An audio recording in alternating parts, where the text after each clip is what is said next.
Welcome to the Heartbeat for Hire podcast. I'm your host, Lyndsay Dowd. My goal is to help train leaders and sales organizations how to manage and deliver results with empathy, compassion, and kindness. Let's get started.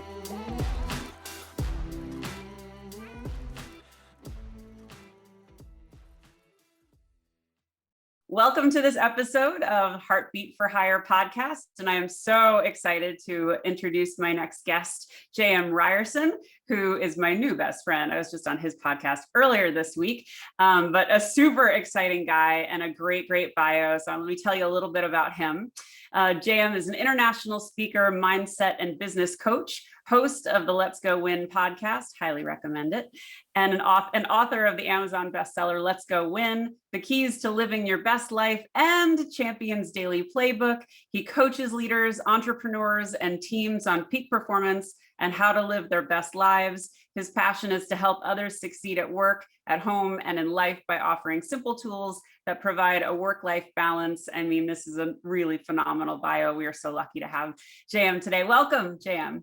Thank you for having me. And you kindred souls, because you just went to Montana. We got a chance to put that off air, and such good vibes coming into it, just thinking about my home state. So it's amazing. Oh, it's such a beautiful part of the country. And if you haven't been to Montana, you are missing out. You guys got to check it out. So JM, will you just tell us a little bit about your story and what brought you to where you are today? Yeah. So Let's Go Win is the fourth company I've had a chance to build. And this one kind of happened haphazardly because when I started, I just wrote the book for my two boys. I have 12 and 8-year-old boys, and that's how old they were. They're now 16 and 12. I shouldn't, they would kill me if they heard that. 16 and 12. And I wrote the book for them just so that they didn't skin their knees as many times as I did growing up. And that led to somebody saying, "Hey, could you coach my son to lose 80 pounds?" I was like, "Yeah, I could do that." So we did that. And then somebody asked, "Could you help this pro golfer? He'd missed 12 straight cuts." And I was like, "Yeah." And so we helped him, make 4 out of the next 5 cuts. And so that took me down this path, which was podcasting and writing and coaching. And I'm obsessed with performance and people living their best lives. So that's what I'm doing now. Prior to that, I built companies in financial service world. I had done 3 companies there that I was a part of, building teams and leadership. And it was great. Don't get me wrong. Many fond memories, great people I met along the way, but nothing quite as good as inspiring people to live their best lives, which is what I get to do every single day. I can't think of a better thing to do because I get to be a small part of, helping their journey. And it's just so fulfilling and rewarding. Oh, that's awesome. I know how that feels. And I love when you see people win. So I can totally appreciate that. You've obviously held a lot of leadership roles. And I would just love your take on what role has culture played in that, and how important has that been for you, or your observations? Well, as you and I talked about on my podcast, I'm passionate about culture. It's the most important lesson that I've learned as a leader, to make sure to really be aware of, be intentional about. And so the best way I can explain it is my second company, I was standing on stage and there was about 1,500 people that I'm speaking to at the company. And we had 6 core values. Okay. And those core values represented the culture. Now, I'm on stage and I remember 4 out of the 6 values. Oh, no. Oh, yeah. And so I have to ask people in the crowd, what are the other values? Now, remember, I'm one of the people that literally sat in a room, went through who we are, what we stand for, and I can't remember. Now, I was so smart, Lyndsay, I decided to add a 7th core value on stage that day. 7. And what I learned, I did an informal poll afterwards, and I had asked people, how many of you know what the core values are? Because I clearly forgot. One of the guys that wrote these values in the room, and it taught me a very valuable lesson. If I can't remember it, and I sat in that boardroom spending hours developing, how can I expect anyone else to? That next week, reduced it down to 3, and got that back out to the people. A year later, I'm doing the same speech. I remember all 3 core values, the same informal poll. Now it went from very few people that remembered it. I think the 2 or 3 human beings that wrote the values, to 90% of the crowd remembered it. And so it was this really valuable lesson that you need to be intentional about what the culture of your company is. B, you need to be very repetitive in nature of what that is, so everybody knows it's at the forefront of their mind. And what happened is my companies were growing at about 15%. The moment we shifted, we went from over 22% year after year, and it became easier. So it's one of the most important things that I teach today. And I'm so glad I made a fool of myself on stage, because it made me realize, like, you're asking too much. The brain can't remember 6, 7 core values or a long mission statement. It can remember 3 things, and then you really get to be clear on who you are. And what were the 3? Fun, love, and drive is what it is. See, those are good to remember. Those are easy to remember. That's good. I could remember those. Yeah. And you know what? It makes everything so easy, from hiring to, if you have to have those tough conversations to just everything. And so, yes, it was easy. It was simple, but it didn't start that way. No. So can we break down, you hit on one that's one of my favorites, and it's so underestimated, not talked about enough, and that's fun. What role has fun played for you? For me, it's huge. And I have to laugh. I have to find the humor in just about everything to keep myself interested and keep others interested. So talk to me about fun. So every company I've been a part of, fun is a core value of that, including the one it's on my bracelet. I remind myself, courage, fun, transcend. For my family values, courage, fun, love. So fun for me, if it's not part of it, I don't want any part of it. If it's not ingrained into the culture, into what we're doing, I really don't have time to do it. And the reason I think that way is we don't have all that much time on this earth. And Agreed. the time that we do, I don't want to take myself so seriously that I can't laugh at myself. I can't enjoy the company I'm around.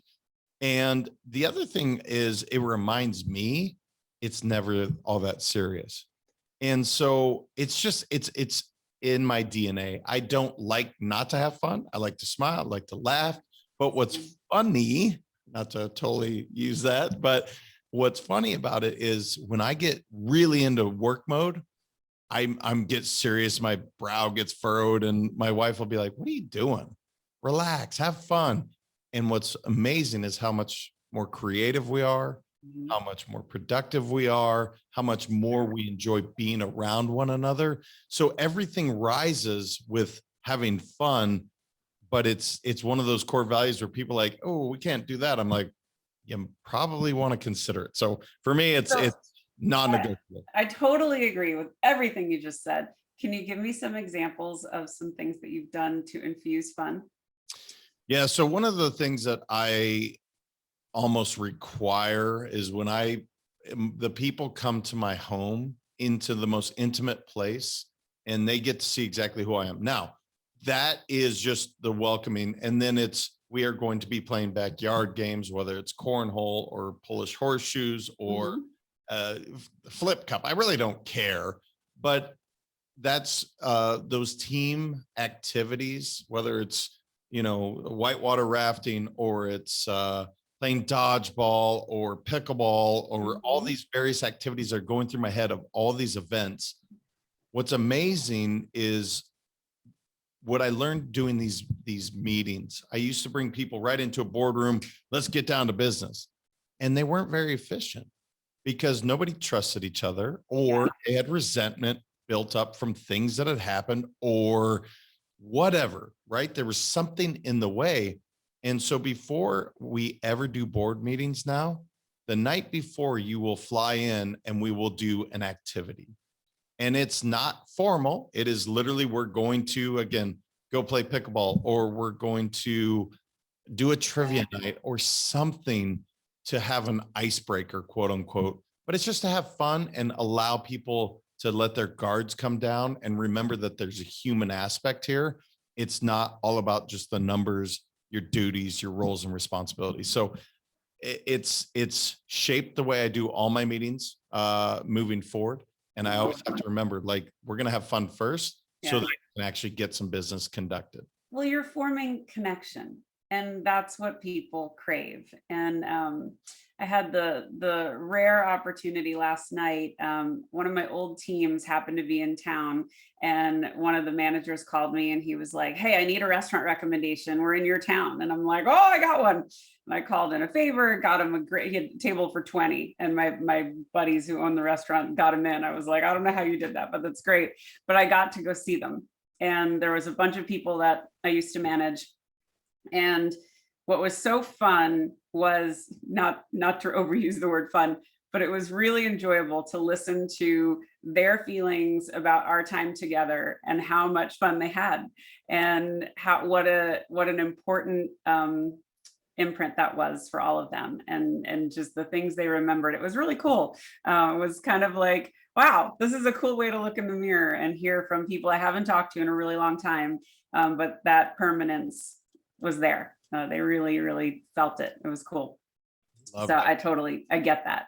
All right, talk to me about love, because this one is a weird one for business for a lot of people. I mean, you can love your job, you can love your team. What do you mean by that?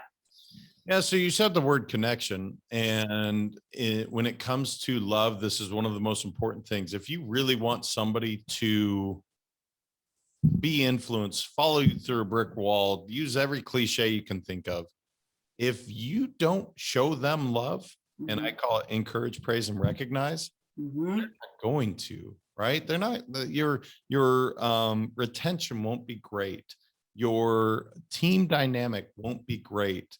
And so love to me does not mean flowers, rainbows, and sunshine. That's not what that means.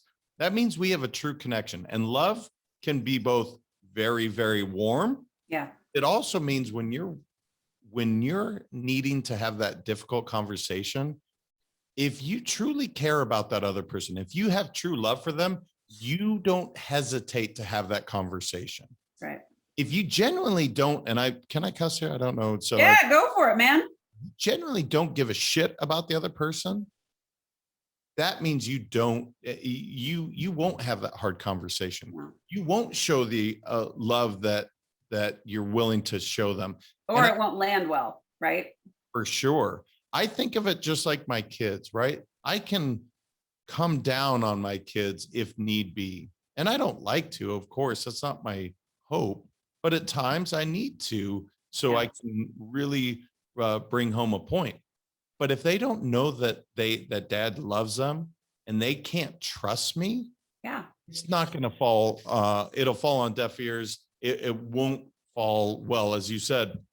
So love to me is about having the difficult conversations. Love to me is about letting that other person, I genuinely care about you.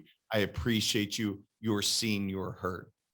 I love it. And this is so tracking with everything that I teach. So it makes so much sense to me.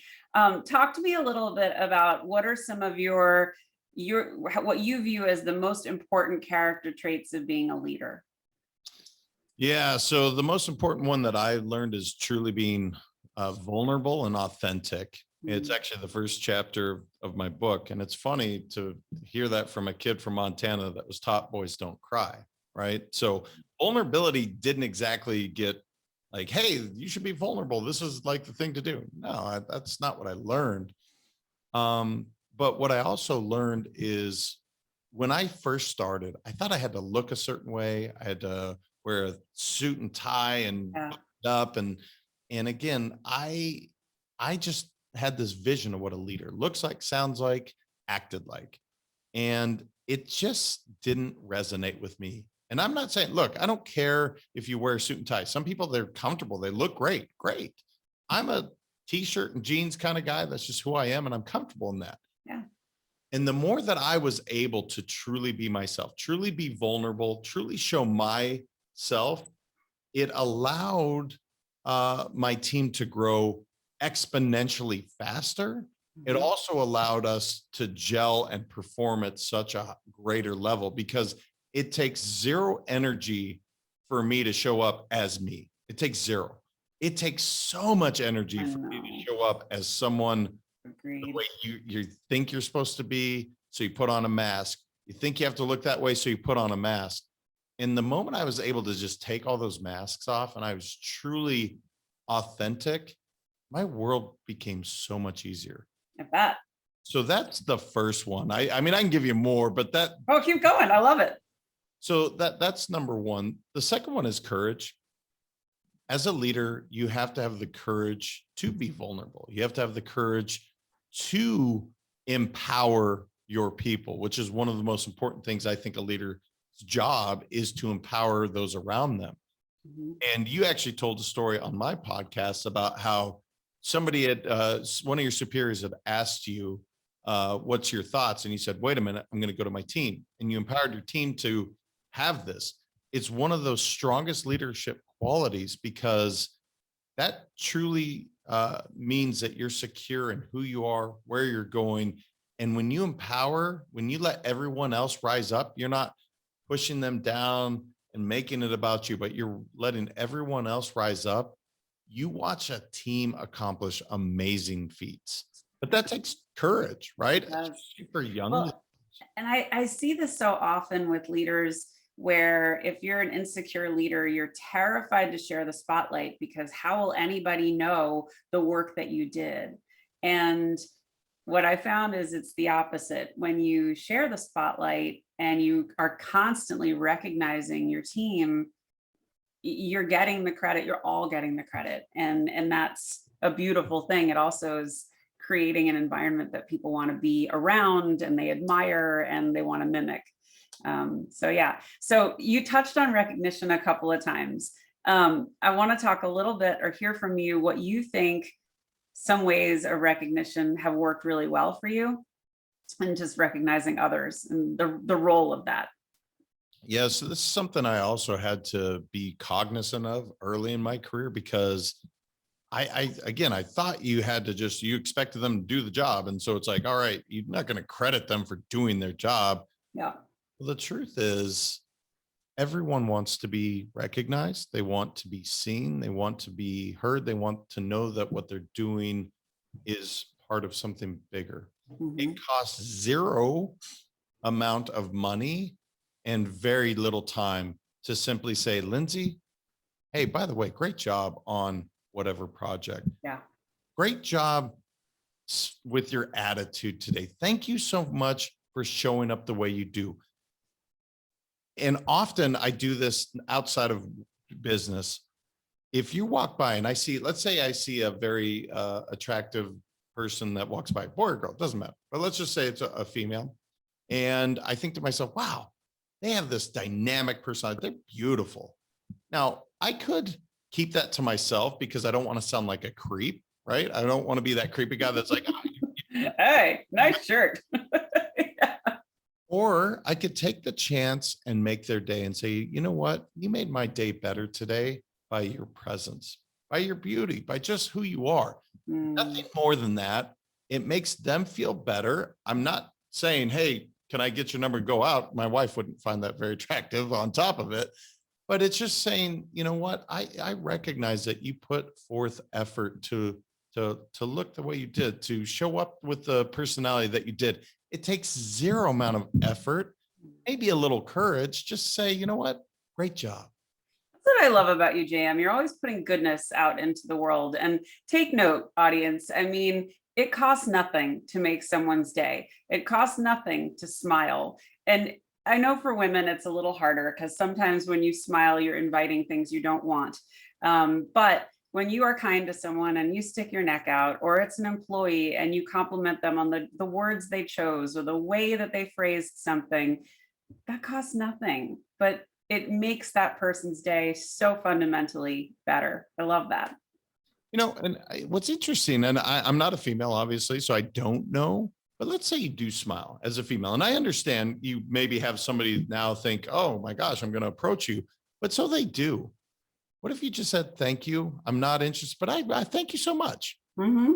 great. Mhm. My wife get hit on, and I'm like, it doesn't bother me. I'm like, high five, great job, baby, you got it. So, You still got it, honey. oh man, it's like, it lights me up. I don't understand that. Maybe I just don't. I think I'm just like, dude, someone else said my wife is beautiful, attractive. They made her day.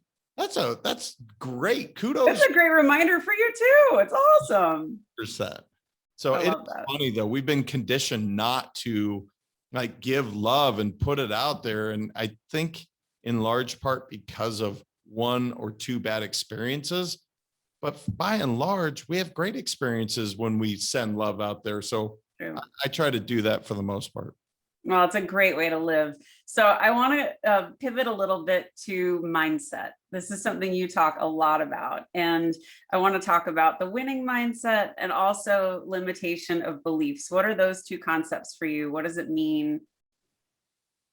Yeah. So specific to limiting beliefs, I try not to ever use the word hate, but I hate, I loathe, I think of the worst thing you can say about limiting beliefs. That's how I feel. And the reason I feel that way is so many of our limiting beliefs were just inherited. Somewhere we picked it up along the way. Typically, it comes from people we love the most, our parents, maybe a grandparent, our friends. We've picked up some limiting belief, which is horseshit to begin with. It's just their insecurities. It's something they probably learned. And so for me, I had my own limiting beliefs, right? It was centered around money Mhm. because for years, my dad, when somebody was driving a nice car, oh, those are the pretty people. I don't know why I didn't want to be a pretty person, but that was a negative thing. Okay. And so the first time I made over like seven figures in a year, you would think you should be on top of the world, feeling great. You can do all these great things with money. I felt terrible. I literally had to look in the mirror and I was like, why do I feel so bad? And so I had to process through this. Like these were limiting beliefs that had been passed down about money. Mm. Money is just a thing. Money is a thing that you can do great things. You can help other people. You can opportunities, all the great things that anybody that's been successful with money knows. But I didn't know it at the time. So specific to getting rid of those limiting beliefs that my grandfather had given my dad, which I'm sure my great grandfather had given him, at some point I wanted to stop that cycle and I wanted to look at it differently. So I did. And so hopefully my boys, when they go about their way, that they have an abundance mindset, Mm. that money is just something that you can use to make the world a better place. You can give others opportunity. You can whatever you want, but it's just an object. So why we have any tie to it? Specific to the mindset, let's go win. It's very intentional. I believe if Lyndsay wins, I'm winning because Lyndsay, as you said, my new best friend, we're in each other's circle. And in my opinion, being very clear of who you surround yourself with, people either lift you up or they bring you down. Mhm. And Lyndsay is someone, when she's winning, I'm winning. When I'm winning, Lindsay's winning. And there's no wins or losses like I'm going to win. That means Lindsay's going to lose. That's not what my company means. It means, look, you might trip up along the way. You might fail, quote unquote, because I don't know that I believe in failure. I believe in learning. But I know that if you're winning, the people that I'm surrounded by are winning. I'm going to be winning as well. And so that's why it's not called, jmryerson.com. It's called Let's Go Win, because I believe we all can win if we have that mindset. I love what you just said about failure. You said you don't believe in failure, you believe in learning. And I think that is, I talk about honoring failure. It's a similar thing, but giving it its space, taking the lessons, taking the good, keeping that good, and not repeating the bad, but giving space for everybody to say, that didn't work. Okay. How do we fix it? How do we do better the next time? But I love the way you phrased it. I might have to borrow that one. That was great, Jan. Oh, thank you. That was good. So tell me anything else you want to share with the audience of just tips, tricks, things that are in your heart, top of mind. Well, how much time do we have? Because I got a lot to say. Whatever you want. Whatever you want. There's a couple things that are on top of my mind. One of the simple things that I teach is I believe everything you want is on the other side of fear. Okay. And so there's 3 R's that I teach when it comes to a fear. The first R is recognize what that fear is. Okay. Just recognize whatever that fear is. I want you to write it down. Obviously, that's not the second R. That's part of the first R. Recognize it, write it down. Then I want you to release it. What I mean by release is I want you to burn it. I want you to eat it. I want you to shred it. I just get rid of the thing. Just mutilate the thing. Get rid of that fear. And then react in absolute opposition of that fear. And what you'll find is if you continue to do it again and again, because fears are false evidence appearing real. It's not real. We've created something in our head that is it's creating anxiety. So if you do those steps, if you recognize it, you release it, and then you react in opposition, what you find is you're able to go accomplish whatever those dreams are. So that's one. It's really important to me. It's one of the most simple exercises I teach. The second thing, and this is something that is really important to me, is show up as you. And I talked about it briefly with taking the masks off, but at some point we wanted to fit in. We wanted to be part of the crowd. And so we start to put these masks on, and we start to compromise our values, and we start to compromise on our non-negotiables. It's truly not living. I want you to take the mask off. And my best example I can give you is I'm 6'5". Okay. It takes 0 time, 0 energy, and I'm in complete alignment by being 6'5". Now, if I said, Lyndsay, I'm actually 5'5". With enough time. That's all I am. Okay. So I'm going to be your height. Okay, Lyndsay, I'm going to be 5'5". With enough time, with enough energy, scrunching down, getting my back out of complete alignment, I could probably convince you I'm 5'5" and be miserable. But why not just be 6'5"? It's what God created. I didn't ask to be 6'5". I didn't ask to be, it's just who I am. But when I look at what I see people do in business, when they're trying to be 5'5", when they're 6'5", it's just be who you are. Yeah. You don't have to be something else. Just be you. Let your light shine. And so that's one of the most important things I'm really getting to my audience is I just want you to be you, because somewhere along the line, you typically lost it. That 5-year-old you that was a dreamer, that was happy, that was fun, that didn't let the world kick you and bring you down. Just be that 5-year-old. Let that light shine. It's pretty remarkable what you can accomplish. Oh, I love that. And I think that's what is such a hot conversation right now, of being authentic and being yourself. And I talked earlier today on a different show about you are not your job. You are so much more than that. And when the way you show up to people is the person that they want to see, they want to know. It's not just the job. I mean, no one talks to just a job. It's just more than that. And I love that. I think that's great. These have been such good gems, JM. I have so enjoyed having you here. Tell everybody, how do they find you? How do they get in touch with you? Yeah, thank you. Letsgowin.com. That has, there's a bunch of blogs. I think 88 blogs or articles, excuse me. It's one blog, 88 articles, free stuff on there. You can get the books if you're interested in that. Let's Go Win podcast, where you get to hear Miss Lyndsay Dowd, and she's incredible on that.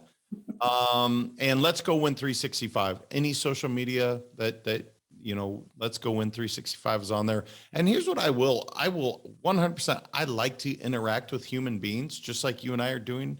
So please reach out. I'd love to hear your thoughts on anything in life. And if I can support you in any way to accomplish what you're trying to, I would be happy to, because that's what gets me out of bed every day. So you're awesome. Well, JM, this has been my pleasure, my privilege. Thank you so much.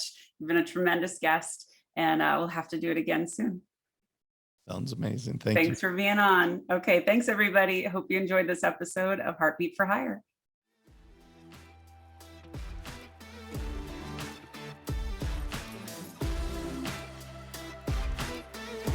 Thanks for listening to Heartbeat for Hire. If you like what you hear, I'd love it if you'd subscribe and leave a 5-star review. To keep the conversation going, you can find me on Insta or at LinkedIn at Lyndsay Dowd, H4H, or you can reach me at my website, heartbeatforhire.com. Thanks so much. Have a great day.